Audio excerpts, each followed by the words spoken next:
김태현의 정치쇼 수요일 4부. 야, 이거 코너를 소개하는 저 멘트가 이거 SM에 써준 멘트죠. 저는 그대로 읽습니다. 시키는 거 다 하니까.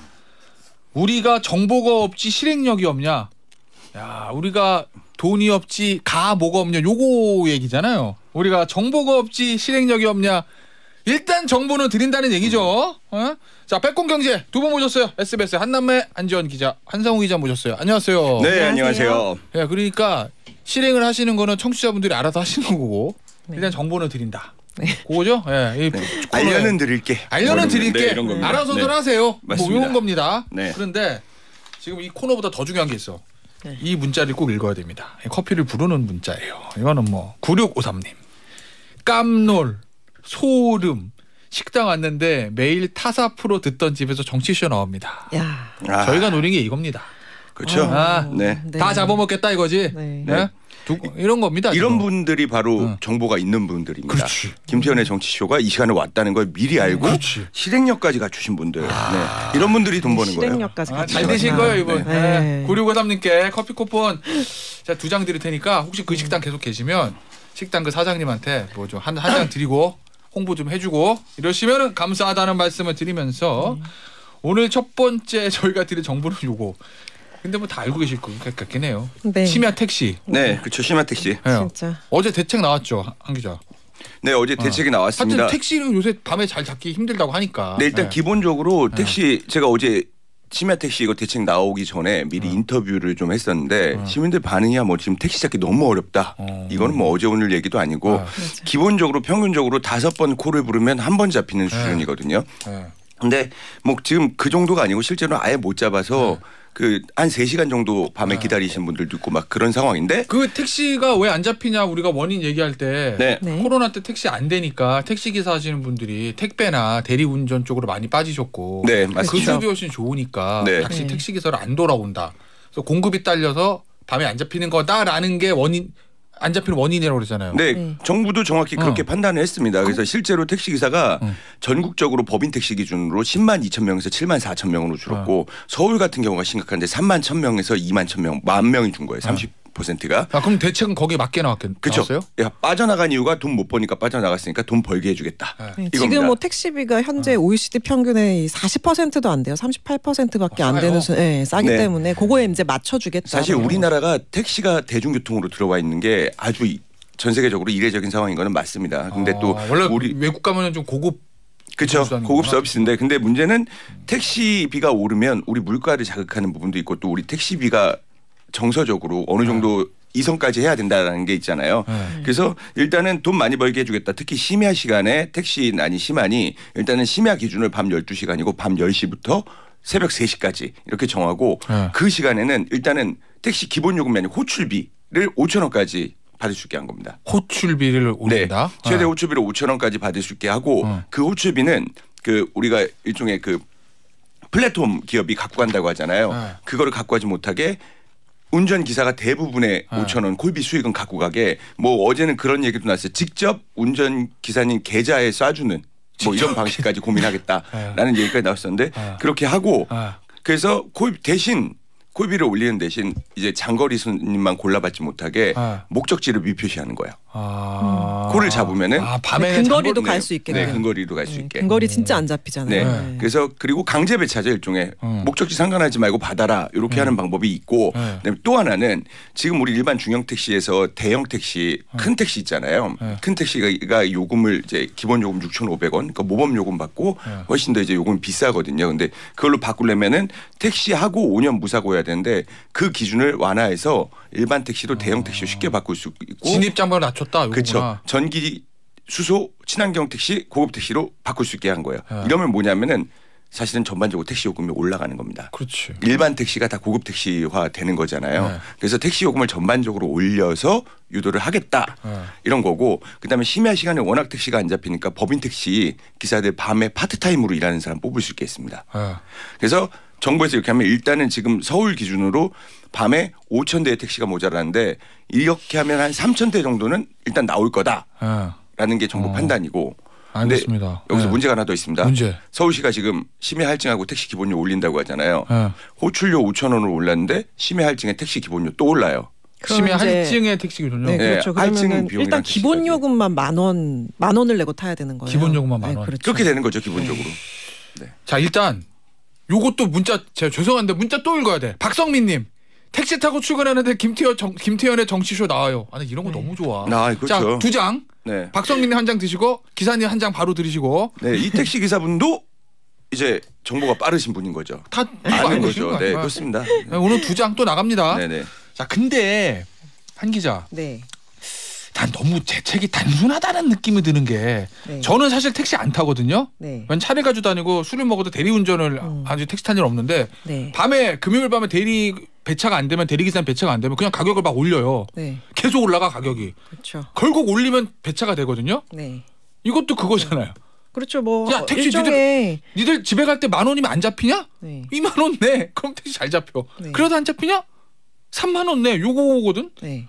그러면은 그 가격 올라가는 게 결국 소비자한테 오는 건데 그렇죠. 너무 나는 단순한 해법 아닌가 싶기도 하고. 일단 가격 부분 아까 얘기하다가 말았는데 일단 뭐 서울시가 이제 5,000원으로 아까 전에 그 호출비를 올리고 나서 서울시가 이미 이제 뭐 기본 요금이랑 심야 할증 요금비 올리는 방안을 지금 추진하고 있어서 연말쯤에 이게 실행이 될 거거든요. 그래서 택시 기본 요금을 4,800원, 심야에 이제 5,300원까지 올리면 이제 10,000원으로 시작을 하는 거고 이제 택시만 탔다 하면 한 몇만 원은 그냥 까먹는 거죠. 그렇기 때문에 이게 이제 뭐 택시 기사분들한테 좋냐 이게 100% 택시비 기사분한테 가느냐 아니면은 택시 회사로 가느냐 이거를 좀 따져봐야 되는데. 회사로 가느냐. 그렇죠. 그래서 이제 배달퀵으로 옮겨간 기사분들을 돌아오게끔 만드는 게 지금 이 정책이잖아요. 근데 어제 이제 조윤아 기자가 취재한 걸 보니까 법인 택시 기사가 이제 그만두고 낮에 이제 배달 일이나 아니면 밤에 이제 대리 기사를 일을 하니까 수입이 2배로 늘었대요. 그러면서 이번 정책 이후에 돌아올 거냐 했더니 돌아가지 않겠다. 뭐 이렇게 얘기를 했는데 결국에 시간 대비 돈의 문제잖아요. 근데 이제 뭐 탄력 호출료 대부분은 기사한테 돌아가게끔 하게끔 했기 때문에 이제 90%가 배분될 걸로 보여서 근데 이게 만약에 1,000원, 2,000원 정도 오른다고 해서 기사들이 밤에 심야에 또 일을 할 것이냐 이것도 문제가 있고 또 다른 택시 요금이 이제 기사한테 가느냐 아니면 택시 회사로 가느냐 요런 것도 좀 따져봐야 할 것 같습니다. 옛날에 저 한때 택시 안 잡힐 때 저 학교 다닐 때 뭐 따블 부르고 막 그랬던 기억이 나는데. 네, 그렇죠. 그거를 제도화한다고 볼 수도 있어요. 네, 따블의 제도화라고 볼 수도 있긴 한데, 근데 이제 그런 부분이 있어요. 택시 기사분들이 많이 얘기했던 게 기본 요금 3,800원이잖아요. 지금 저희 방송에서도 한번 얘기했었는데 아니 2km 배달하는데 음식 배달하는데 5,000원 받는데 사람 태워주는데 3,800원이 웬 말이냐 뭐 이런 얘기도 있긴 한데 사람이 음식 배달 못한 거야. 그리고 그러니까 이제 뭐 배달료 같은 경우는 비 오고 또 뭐 수요가 많으면 또 가격이 올라가죠. 계속 올라가잖아요. 그래서 차이가 크죠. 그렇죠. 안 기자 국토부 출입하시잖아요. 네 맞습니다. 이거 어때요 보시기에? 대체 이거 나오면 잘 될 것 같아요? 택시 일단은 심야코를 좀 높이고 그리고 이제 뭐 이 기본적으로 나올 때 수익이 다 가게 하면은 사실은 콜 10번만 받아도 일단 5만 원이잖아요. 5,000원씩 하면은 그래서 일단 단기적으로는 효과가 조금 있을 수 있다고 보는데 그리고 이제 부재도 없앴거든요. 그 개인 택시 가나다 하는 거 그거 없앴으니까 가나다가 없어지면은 개인 택시 기사분도 어떤 게 있냐면 손님이 많은 시간에만 주로 활동을 할 수도 있어요. 밤에만. 네, 그런 유인이 있기는 있습니다. 근데 이게 궁극적인 해법이 되려면 사실은 택시 기사 처우가 제일 중요한 거거든요.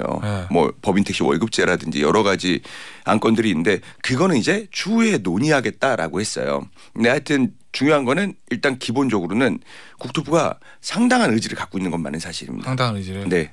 택시 대란 해결은 하겠다. 그래서 일단 의지를 갖고 있는 건 긍정적인데 효과는 근본적인 대책이 이것만으로는 되게 어렵다. 뭐 이런 판단을 하는 거죠. 알겠습니다. 이 얘기는 여기서 마무리하고 다음 주제는 요거 보죠. 1인 가구. 네. 1인 가구에 대한 조사 있었어요, 한 기자? 네, 이제 뭐 먼저 1인 가구가 뭐 얼마나 되겠어 이렇게 하지만 지금 3가구 중에 1가구가 1인 가구고요. 맞아요. 네, 전통적인 가구가 이제 4인 가구잖아요. 4인 가구의 2배 가까이 더 많습니다. 그래서 중요도가 높아가서 이제 이런 트렌드 좀 아셔야 될 것 같아서 가져 나왔는데 KB금융이 2017년부터 지금 1인 가구에 대해서 조사를 하고 있는데 이번 조사가 이제 2020년 이후에 2년 만에 이뤄졌거든요. 그래서 이제 조금 바뀐 부분이 있어서 흥미로워서 가져가 나왔는데 1인 1인 가구 10명 중 4명이 엔잡러, 그러니까 여러 가지 직업을 가지고 있다고 하는데요. 뭐 이게 생활비 쪼들려서 하시는 건 아니고 여유 자금을 마련한다거나 시간이 남아서 한다 이런 대답이 더 훨씬 많았고요. 시간이 남아서 한다. 네, 뭐 놀면 뭐하니 뭐 이런 거죠. 놀면 그렇겠다. 예전에는 뭐 여유 생활을 많이 즐겼었는데 지금은 오히려 돈 버는데 더 많이 한다는 거고. 그 애와 배우자와 아이한테 쓰는 시간이 빠지니까 그 시간 동안 그렇죠. 뭐 엔잡 하신다는 얘기구나. 네, 그리고 또 뭐 어떤 걸 부업으로 좀 많이 하나 봤더니 뭐 배달 라이더나 유튜버 뭐 이런 거 같은 소셜 크리에이터 이런 거를 신생 부업으로 많이 해서 이 전통 부업보다 거의 지금 2.8배, 3배 가까이 많은 수치입니다. 한지영 기자도 1인 가구잖아요. 그렇죠. 1인 가구죠. 그래서 나 그거 물어보려고 했어요. 1인 가구시잖아. 네. 엔잡러 하실 생각 있어요? 엔잡러요. 네. 지금 엔잡러 비슷하게 일하고 있는 것 같은데요. 뭐 일하는 수준은 그런데 사장님 듣고 계신가요? 네, 네. 회사 방침이 겸직 금지기 때문에 뭐 이거는 엔잡러처럼 일은 하지만 뭐 라디오에도 나오고 TV 리포트도 하고. 오늘 저 아침에 방송하시고 네, 방송하고 또 오후 늦게는 유튜브도 이제 하러 뉴미디어도 하고 뉴미디어도 하고 세 개 합니다 오늘. 그러시네. 바빠. 일은 엔잡러처럼 하지만 방향은 회사를 위해서 일관되게 뭐 이런 겁니다. 이게 단순히 우리가 생활비 부족만을 위한 건 아니에요. 일종의 자기 개발 차원도 있는 거네요. 뭐 자기 개발이라고 해야 되나요? 아무튼 돈을 재정 활동을 조금 더 탄탄하게 하기 위해서 재정을 탄탄하게 한다. 엔잡러를 하는 거죠. 그러면 어때요? 이 재정 관리를 어떻게 하고 계신데요? 네, 지금 원래 이제 코로나 이전까지만 해도 욜로라는 게 있었잖아요. You live only once라고 해가지고 뭐 한 번 사는 인생 뭐 이런 건데 뭐 현재 행복이 제일 중요해서 지금 쓰자 이런 경제관 그렇죠. 그런 게 유행을 했었는데 이게 이제 싹 바뀐 느낌이에요. 코로나 지나면서 2년 전에는 이 전체 지출에서 소비가 이 저축보다 20%포인트나 더 많았어요. 근데 이번 조사 때는 격차가 확 줄어서 비슷해졌는데 소비가 13%포인트 넘게 줄면서 44.2가 됐고요. 그다음에 저축은 10%포인트 늘어서 44.1%가 돼서 거의 지금 비슷한 수준이 돼서 그만큼 쓰는 걸 사람들이 덜하고 저축을 많이 한다 이런 건데 이렇게 할 수 있는 게 이제 뭐 또 뭐 조금 기준을 정해놓는 게 소득은 절대 넘지 않게 쓰겠다. 예전에는 좀 뭐 땡겨서 쓰고 더 지금 많이 쓰자, 지금 행복하자 뭐 이런 건데 뭐 이런 것도 있고요. 정기적으로 자산을 이렇게 좀 조정하고 계속 관리하면서 이러면서 이제 자산을 관리하고 있는데 연령대로도 봐도 20대도 여기에 뒤처지지 않은 자산 관리를 지금 하고 있는 모습이고요. 그 다음으로 많은 게 이제 예적금이 27%, 뭐 주식이나 선물 옵션 같은 게 19%를 차지를 했고요. 또 이제 조금 또 독특한 게 혼자 살아도 구질구질하게 살지 말자. 뭐 이런 조금 생각이 읽히는 게 있는 게 사는 집을 좀 보면요. 원래는 이제 혼자 살면 소형 평수에 약간 뭐 오피스텔에 살겠지 이러잖아요. 뭐 예측하는 게. 그런데 이제 2020년 조사 때는 뭐 연립이나 다세대 주택이 1등이었는데 이게 지나면서 아파트가 36%로 1등을 지금 역전을 한 거예요. 그리고 또 중대형 규모도 원래보다 지금 2년 전보다 3.1%포인트나 늘었습니다. 그는 1인 가구에서 2인 가구, 3인 가구가 될 수 있다는 미래의 포석 아닐까? 혹시 그런 걸 염두에 두고는 있겠지만 아무래도 좀 구질구질하게 살긴 싫다. 뭐 요런 저 1인 가구로서 저는 약간 그런 생각이 들더라고요. 그럼 우리 한지영 기자는 1인 가구로서 자산 관리 어떻게 하고 계세요? 저는 뭐 그냥 욜로? 저는 욜로는 아니고요. 일하면서 일이 빡센 일이 있어서 너무 좋아요. 너무 준비된 멘트 같은데? 이게 아닙니다. 기사 그대로입니다. 한지연 기자가 욜로에서 이쪽으로 트렌드가 바뀐 겁니다. 그래요? 그 1인 가구의 트렌드를 고스란히 보고 계시는구나. 예전에 욜로족이었는데 이제는 욜로가 무슨 의미 있냐, 자산 관리 쪽으로 가자, 요렇게. 그런 건가요? 잘 모르겠습니다. 나이가 들어서 그런 걸 수도 있고요. 그럼 자산 관리 뭐로 하세요, 한 기자는? 저는 뭐 이제 일단은 저는 예금을 좀 많이 하는 편이에요. 안전자산을 좋아하기 때문에 예금이나 뭐 요즘 트렌드랑 맞는 거죠. 요즘 보면은 요즘은 어떠냐면 이게 이제 지금 현재 조사 2022년이잖아요. 그래서 현재 2년 전에 했어도 뭐 코인 막 이렇게 그렇죠. 주식 뭐 이런 게 많았을 텐데 지금 금융시장 상황을 상당히 많이 반영을 해서 일단 현금을 보유하려는 지금 예, 왜냐하면은 금융 포트폴리오를 이거구나. 좀 보니까 현금이나 또 수시 입출금 이 유동성 자산이 지금 42%나 됩니다. 거의 뭐 절반을 뭐 현금 유동성 자산에다가 지금 가지고 있는 건데 2년 전에 비해서 16%포인트나 늘었어요. 금융시장이 지금 불안하니까 어디에 투자할지 모르잖아요. 일단 돈으로 가지고 있자. 수시로 입출금할 수 있는 데를 가지고 있자 해서 원래 가지고 있던 금융 상품을 해지를 해서 이 신규 투자할 때 위한 이 대기 자금으로 지금 유동성 자산을 많이 확보하고 있는 모습입니다. 알겠습니다. 저는 만약에 다시 태어나면 난 욜로족 꼭 한번 해볼 거야. 한 5년에서 10년은 욜로족을 한번 해보고 싶다는 제가 소망이 이번 대학교 1학년 말씀에. 때부터 4학년 때까지 거의 욜로 비슷하셨던 걸로 알고 있는데요. 저요? 네. 그 욜로는 저 신림동 욜로는 그 욜로가 아니잖아요. 그 욜로. 신림동에서 욜로. 어? 그 욜로는 말이에요. 옆에 눈 뜨면 백성문 있고 막 이런 이 욜로야 그게. 저기 저 한성우 기자 마지막 주제 전기차. 네, 전기차. 이게 네. 전기차 막 그런 거 있잖아요. 막 불 타면 막 안 꺼진다는 얘기 있고. 네. 어때요 상황이? 진짜 그래요? 막 네. 10시간씩 불 타고 그런다던데. 뭐 저의 이 뉴스를 일론 머스크가 싫어할 텐데요. 그 전기차는 일단 기본적으로 불이 나면 그러니까 전기차 배터리에 불이 나는 요인들은 여러 가지가 있습니다. 근데 그냥 아주 강한 충격만 줘도 배터리 자체에서 불이 날 수가 있어요. 그러니까 그 말은 사고 충격이 아주 강하면 불이 날 수 있다는 거거든요.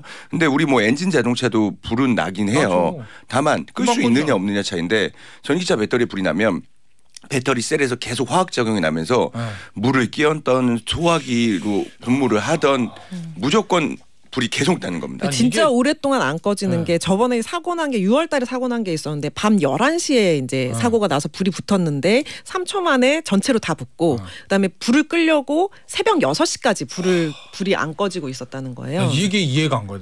왜냐면 그냥 내연기관차는 석유가 많이 들어있잖아요. 네. 휘발유가. 그거보다도 더 안 꺼진다는 거죠. 네, 그러니까 그거는 연료가 사실 내연기관차가 불이 나는 건 어떤 스파크가 있어서 연료에 불이 번졌을 때 불이 나는 거거든요. 불이 튀었을 때. 근데 이거는 그냥 배터리 자체에서 계속 타 들어갑니다. 그래서 열폭주 현상이라고 해서 순간적으로 열폭주 현상이 나면 온도가 1000도까지 올라가고 이거를 그냥 물로 끓려면은 72시간 동안 물을 계속 쏴줘야 되는 거예요. 그러니까 그게 열을 식히는 겁니다. 근데 지금 현재 나온 최고의 방법은 현재까지는 뭐냐면은 전기차를 불이 나면 그 주위에 막을 쳐가지고 수조를 만들어서 거기에 물에 담궈버리는 방법이에요. 진짜 헐이다 헐. 아니면 아예 들어서 컨테이너 수조에 빠뜨려 버리든가. 근데 불이 활활 타고 있는 그거 전기차에 어떻게 들어? 이거 힘들잖아요. 그리고 이거는 그나마 공간이 넓은 데서 화재가 났을 때예요. 근데 지하 주차장. 그다음에 지난번에 실고. 누구 한번 돌아가셨다는 보도. 네, 그렇죠. 그때는 이제 차 문을 못 열고 나와서 그때도 그런 화재 부분이었는데 아니었나? 그래서 지금 전기차에 불 끄는 방법을 전 세계적으로 다 연구를 하고 있어요. 그래서 이제 지금 현재 소방에서 제가 갔던 시험 같은 경우는 뭐냐면 지금도 하고 있는데 일단은 질식 소화포라고 전기차에 불이 나면은 1200도까지 견디는 특수천이 있습니다. 그걸로 덮어서 일단은 공기가 못 들어가게 차단을 하고 그 안에 일종의 아이스볼이라고 불리는 건데 그걸 수류탄처럼 심지를 빼서 안에 터뜨리면은 거기서 화학작용을 일으키면서 열을 빨아들이는 거예요. 그러니까 1000도까지 올라갔던 열을 지식수화포 덮어놓은 다음에 쫙 빨아들여서 한 60도까지 낮추는 거거든요. 그러면은 순간적으로 불길이 사그라들면서 배터리 안에서는 그래도 계속 타고 있어요. 근데 너무 무섭네요. 이거 전 세계 소방 당국에서 할 게 아니라 이거 만드는 사람들 네. 일론 머스크 아저씨가 해결해야 되는 거 아닌가? 본인이 만들었으니까 전기차. 사실은 그렇죠. 제조물 책임법. 네. 네. 만든 사람이 책임져야 되긴 하는데. 코인 지금 할 때가 아니고 이거만 네. 해야 될 것 같은데. 근데 이제 전기차 그렇죠. 코인 할 때 코인하면서 뭐 러시아의 우크라이나 침공에 훈수 두고 이럴 때가 뭐 아닌 이럴 것 때가 같긴 해요. 아니라니까, 제가 지금. 보기에도 이거 만들어야 될 텐데 뭐 코인 얘기하고 남의 전쟁에 훈수 두고 뭐 이러고 있으니까 문제긴 한데 그래서 이게 대책 없답니까 제조사에서는? 배터리 업체들도 그래서 불이 안 나거나 이렇게 열폭주가 없는 배터리를 만들려고 연구는 하고 있어요. 아 연구를 하고 있다. 네, 연구는 하고 있어요. 이제 지금 계속 하면서 이제 뭐 리튬이온 배터리에서 뭔가 새로운 좀 더 새로운 소재를 개발하고 하고 있는데 배터리 회사에서 이거 만들면 전기차 시장을 다 장악할 수도 있겠네. 게임 체인저가 될 수 있죠. 그죠. 그게 바로 게임 체인저가 되는 길인데 그러니까 배터리 회사들도 누가 게임 체인저가 되고 싶지 않겠어요. 그러니까 계속 하고는 있는데 아직까지는 안 나온 상태고 그러면 이미 팔린 전기차에 불이 나면 어떻게 하냐 꺼야 되잖아요. 소방관들 입장에서는 진짜 불 끄는 사명감 딱 갖고 있는데 내가 못 끄는 불이 있다. 아 이거 얼마나 진짜 근데 스트레스겠어요. 전기차 타시는 분들 좀 불안하실 수도 있겠어요. 네, 그렇죠. 그리고 제가 기사에서는 얘기하는데 좀 더 두려운 부분이 있습니다. 우리 전기버스 있잖아요. 그러니까 지금 전기차는 배터리가 아래쪽에 깔려 있는데 아래쪽에 깔려 있으면 뭐 밑에서 불이 올라오긴 하는데 전기버스 같은 경우는 배터리가 천장에 있습니다. 야 허리다 이거. 근데 전기 배터리가 천장에 있는 이유가 배터리를 아래 못 깔아요. 왜냐하면 아래 깔면은 배터리 높이 때문에 저상 버스를 못 만듭니다. 장애인들이 탈 수 있는 저상 버스 못 만들기 때문에 그래서 천장에 까는 건데 만약에 전기 버스에 불이 붙으면은 불이 위에서 내려오는 거거든요. 그런 어려움이 있습니다. 알겠습니다. 이거 빨리 좀 근본적인 대책이 나왔으면 좋겠네요. 배터리 회사나 전기차 회사에서. 오늘 백공견제 첫 시간에 여기서 마무리하도록 할게요. 지금까지 SBS 한남매 한지원 기자, 한상우 기자였습니다. 감사합니다. 감사합니다.